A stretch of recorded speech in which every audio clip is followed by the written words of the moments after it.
Welcome to our Acts presentation for January 2021, The Church and the Communion of Saints. This is section 8, Saints in the Anglican Tradition.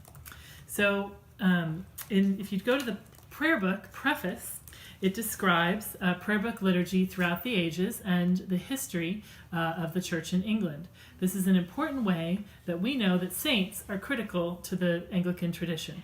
In this prayer book preface, as it's describing the development of prayer book worship, numerous saints are mentioned. Those who first brought the faith to the British Isles, such as St. Joseph of Arimathea, and then others, such as during the Saxon period and then the Celtic period. The Anglican Church has always recognized and remembered saints. Not in the way that some other traditions, such as the Orthodox or the Roman Catholic tradition, do, but more of a ground up. So for us, saints are those Christians who the people around them recognize as having lived a life of extraordinary holiness, and who the church at large would like to remember because of the way in which Christ has especially moved in their lives. So really, when we're telling the story of a saint, we're telling the story of the actions of God. That's what's preeminent. It's not the saint whose actions are preeminent, but the way in which God has moved in their lives and the saint has responded.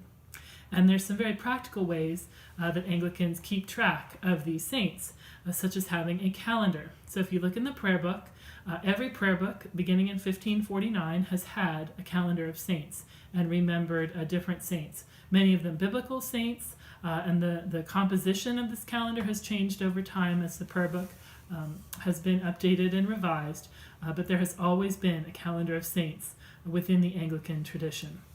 We do not have a curia or like in the Roman tradition where there's someone puts a stamp on and says, yes, this person is a saint because of certain criteria that have been met. That's not part of the Anglican tradition in that specific way. Anglicans, as I said, it's more a recognition by a body of local Anglicans who say, wow, this person's life is especially worthy of remembrance because of the way that God acted in it and that person responded. And then that spreads and goes beyond to the wider church. And so I'm going to share my personal practice of the saints. So every morning as I'm saying morning prayer, one of the things that I do is read a life of the saint out of this book, The Saints of the Anglican Calendar by Kathleen Jones. The Church of England calendar, it specifically follows, just gives a brief life of the saint. There are lots of these kinds of books and compilations of the lives of the saints. So I would suggest that you take a look and find one that works for you. But I found that particular one to be inspiring to me every morning as I read through. And Mary is going to share the practical way in which our family cultivates the practice of the life of the saints. Thank you. So every morning during our morning worship, we start off being the church in the home with the scriptures. We read the scriptures, especially those most relevant to the story of the saint that we're going to be reading that day. We say psalms, and then we use the calendar to determine which saint story we are going to read that day, and then we read their story. We remember what it was that God did in their lives, and we remember how they responded to that, and then we read the collect that the church has provided.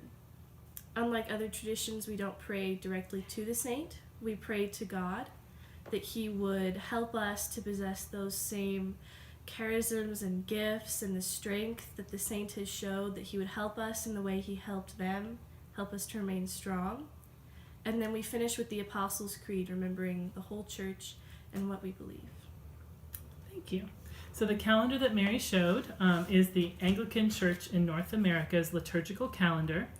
This can be obtained in the back of your prayer book. This is simply a printed form of that calendar, and it shows the appropriate liturgical colors and includes the Sunday lessons. Your parish may order them, and if not, they're available through Ashby Publishing, makes them available for the Anglican Church in North America. But it is simply a reflection of the Book of Common Prayer calendar. That's where it comes from.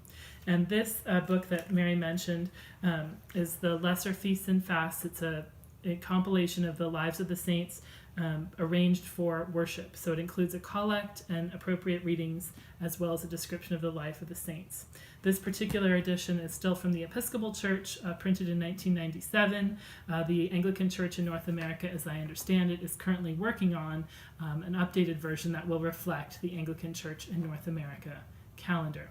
There are also, and these are ones that I particularly enjoy reading with my children, many Lives of the Saints for children. And I highly recommend that if you have children, grandchildren, or children in your parish, that you consider adopting a practice of teaching them about the lives of the saints. All people need heroes. All children need heroes. They look for that in the culture.